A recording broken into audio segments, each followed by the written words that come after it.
to AM 990 KWAM Talk Radio. Just because. And this is the unleashed voice for the LGBTQ community. And that's not Johnny Taylor singing. Just because. That's Skeeter Taylor. Do your commercials. Go ahead. He lost his and contract. I got the dub. Go ahead. Baby, keep your day job, your evening and your night job. Get that hateration out your blood. Listen, we are seeking advertisers and sponsors for the Unleashed Voice radio show. So if you're interested in advertising with us on our website, here go my part right here. Pre-recorded I love you. Go ahead. See, that's why we can't get no advertising. That's why, right there. Oh, I love. This for Eddie Mama in the cafe with that cigarette. I love you. She got a cigarette and a Bush beer. What else? Could I? Thank you. What? Anyway, This is a cafe song. we are looking for sponsors and advertisers for the Unleashed Voice radio show.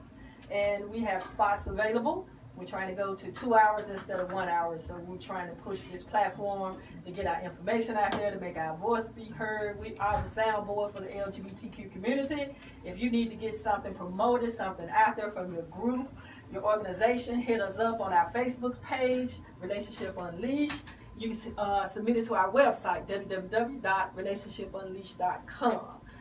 We also have Floridia Jackson in the studio, and when we left off, we were talking about the journey and people finding their way, and we just have, very interesting topic going on, and things going on in the world. So to just dive in, because we cannot not touch this topic. Monday, the internet just crashed. Twitter land crashed. The internet crashed because Bruce Jenner put up a post and said, "Call me Caitlyn." And Bruce Jenner died, and Caitlyn Jenner was born and introduced to the world on Vanity Fair. And an elaborate picture, beautiful photo. And it set off a firestorm of comments and controversy and people finding out that their family member have homophobic thoughts. And you other radio stations, I got Caitlyn's back with your dumb self. Go ahead. Rants. Yeah, Let's be nice. Okay, I'll be nice. So, I ain't studying y'all. Go ahead. in contrast to what happened, I want to take up some time on this topic so we can interject, our perspective. Because you and I, we kind of chit-chatted a little bit about this over the telephone, about our personal feelings and also our professional feelings and the impact that this announcement had for the transgender community, just for the LGBTQ community as a whole. So what's your perspective and what's your takeaway that, outside of the obvious? Because I know you got something to go in there. Well, we've talked about inward journey and outward journey. Yes. Can you imagine what this journey has been like for a 60-year-old woman who felt trapped in a male body? I can't even imagine that. I can't even. So I guess I would have to say I'm proud of Caitlyn. But Yeah, come on. and no. I apologize. I should have even said but. Okay. I'm proud of Caitlyn while I grieve for Caitlyn with a Q-U-A-I-T-L-Y-N. In New Orleans, before February, there were 5 transgender sisters of color killed. I am proud of Caitlyn while I grieve for my sisters who are unsheltered and experiencing homelessness, who cannot get into a shelter because of their genitalia. So I am very much proud of Caitlyn. Because they don't want to go to the shelter for men, and then the shelter for women. Because they're not men. Right. Their genitalia may suggest otherwise, right. But they are not. So I am very proud of Caitlyn Jenner. I'm pleased with the fact that the conversations are happening. That's one of the things that this has done. It started people to talking. Now it's also, like Skeeter said, people who were closeted trans homophobes Right. and closeted homophobes Right. are coming out of the closet. Yeah. We didn't know what they were thinking and what they thought. But when it comes to Caitlyn, oh, yeah, now we know. Right. I mean, it's coming all out. I mean, people who we thought were okay with, let's say they were okay with us. Yeah. Yeah. My family members. I need you to calm down, Skeeter. With your broke self, no having job. Don't get me Skeeter, stuck. Go Skeeter, ahead. Go Skeeter. ahead. Go ahead. But people who we thought were okay are now really, you know. So they're talking, and so I think it's exposing a lot. It is. But I do want to say and declare I am proud of Caitlyn. But, you know, this does something else, y'all, that it's not the most wonderful thing that it also puts a, it throws into this game for transgender persons the problem of beauty and looks. Hey. Because a transgender man or woman may not look like a man or woman. That does not mean that they're not trans, Right. or having trans experience. Right. And so I'm proud of Caitlyn, but Caitlyn could afford all those enhancements, maybe those reassignments and adjustments and tucks and all of that. But there are many of my sisters out there who can't afford that, and many of my brothers out there who can't afford it. So And we have several transgender sisters in our church. And one of our transgender sisters, she works the heck out of me. But she's on our board of directors. And I have mad respect for her because she's a hustler. And she has contacts and resources. And I've been knowing her since high school. Right. And my point is, Christ identifies with our transgender sisters and us who are ostracized and rejected, because if you go back in the scripture, Christ was ostracized and rejected throughout the scriptures. If you want to preach, go ahead. I may have to one time. And so these people who have a hard time calling Caitlyn and respecting our transgender sisters and brothers, they have to remember, Christ says for the least of these, you have to be careful. Whatever you do unto the least of these, you do unto... Listen, clearly it says he came along his own and his own didn't know him. Right. So he came as Jesus of Nazareth, right?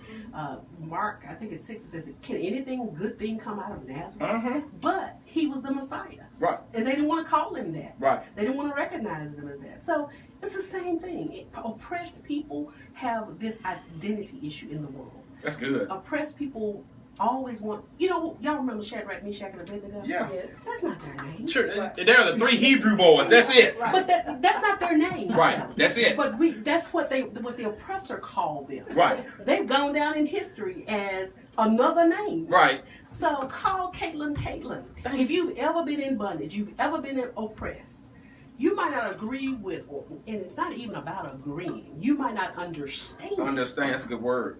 The transgender experience. Right. But call Caitlyn if you've ever been oppressed, if you've never had a voice. Right. And that leads me to something else. I'm proud of Caitlyn. Yeah. But I'm grieving for myself because I should not be the one speaking on this topic. I agree. My transgender brothers and sisters need a voice. They need a platform. They need a, and I applaud you guys for bringing T.S. Madison. But I'm saying, Caitlyn's coins. Well, you're absolutely right. But Caitlyn did acknowledge the struggle of the Black trans community on the interview with Diane Sawyer. Caitlyn acknowledged she understood what her announcement would mean. She understood that there's still work to be done, especially in the areas of stereotyping and ostracizing and murder and homelessness and jobless, prostitution, the road that most of them opt for will end up having to travel. And so I appreciated that. But you and I, we spoke, and I talked about having experience and also growing up with a trans sister. And really at the time... You said sister or system? Sister. Okay. Sister. You talking about Jewel? Yes. It was before our time. Yeah. And in the announcement when I was having this big argument on Facebook, and in my quiet time I cried because I said I wish that Jewel could be here now to see this because of all the struggles that she went through in the 70s. We talked about Miss Peaches. That's right. And Miss Peaches was known all over Memphis in the majorettes. And when Peaches showed up in the parades and all this thing, and how Peaches lived her life during that time when it was dangerous. It was dangerous in the streets to be a transgender and out and living your life as a woman when it was socially unacceptable. This was the family secret that everybody tried to keep quiet. And fast forward, here we are some 35, 40 years later, and now it's coming to fruition, and it's just beautiful. And Jewel is witnessing it. Scripture says we're surrounded by a great cloud of witnesses. And that's something. So Jewel is watching all this and go, hey, it's about time they caught up. Because the funny thing about it, I never knew that Auntie Jewel was a transgender. I never knew it. Not a transgender, but had the transgender experience. I never knew it. That's my Auntie Jewel. That's right. And my Auntie Jewel was beautiful. Looked just like my mother and Linda, her sister. Beautiful. So it's something. It's emotional. It's touching because my Auntie Jewel made history. Exactly. And Jewel lived her her life. Jewel made history by living her full self. self. Definitely. Absolutely. One of the first transgender to have go through the transition. She did everything. Oh, get out! Beautiful, flawless. Go, Jewel. So the good thing about this is that it happened Monday actually, and we already had you scheduled in the show, and I knew we didn't want to. Our hour, it goes so fast. We want to get the full scope of you and let everybody have the experience of hearing your wisdom and sharing the conversation. So we have had the T, what's the T, on the show in the LGBTQ acronyms. And they brought a wealth of knowledge to the show. We had transgender male and female and explained everything to us and had us confused as well about who they are and that it's not sex, because a lot of people often think that it's about sex. Because one thing Caitlyn said is that I still love women, and that just threw everybody else for another loop because they were confused. I still love women. I still love my wife. I mean, we're attaching this discussion to the trans community. To sex. But to the trans community. Yes. Every human being, whether they be homosexual, heterosexual, bisexual, whatever, we're all just trying to figure out our lives. Right. That's all we're really trying to do. So we're going to have someone to come in and then be their voice instead of us trying to be their voice. But we definitely wanted to talk about it and to put a positive spin on it, because we are the voice for the LGBTQ community. That's right. And there's what I saw was misgendering, a lot of misgendering. Fox News did, it was awful the way that they did the announcement and everything the panel had to sit around and say, and just imagine the people that was filtering that information was being filtered into, because they were throwing it out there. You could just say, I'm gonna block it out. Here it come past you, whether you deflect it or receive it. So I think Fox has a reputation of doing it anyway. Well, yeah, they had a ball. And it's false. Yeah, definitely. So I saw a lot of that, and I have to make sure that I don't fall into that title or that ram to get my adjectives confused. So we talked about that in Bible study and educate ourselves that we want to give respect and make sure that we do not do misgendering to our trans community when we're talking about them in reference to who they identify with. We have to be careful the way we use our privilege in America. That's right. There's the privilege of, even the privilege of Christianity. Yeah. Not just white privilege, which is, oh my God. Right. But the privilege of Christianity, the privilege of looking. You two are privileged to be pretty. You're beautiful people. Well, thank you. Thank you. Well, you look all right. Okay. Loose hair! But, you're eye accepting. And that's what I'm talking about when I talk about the trans community, that they cannot afford to purchase new breasts, but they feel this womanness, so all of those things come up. And, all of this stuff is like new discussion, but it's necessary, unfortunately, because the world is changing, and, children are identifying as young as 4 and 5 years old as trans. We got the princess boy. Oh, exactly. So it's not going away anytime soon. No. Exactly. You're exactly right. 'Cause my wife works with small children, and she comes home and she shares her stories and some of the things. It's happening. It's happening fast. Faster than we realize. And it always has been this way. It's just that we're willing to listen. Okay. We're willing to pay. This is nothing new. It's not happening more rapidly. There aren't more gay people than there ever were in the world. This is nothing new. Well, I think what is new is that the gay people are finally taking their veil off. Of course. They're taking their mask off. Right. And they're beginning to understand that it's safe and that I can stop hiding.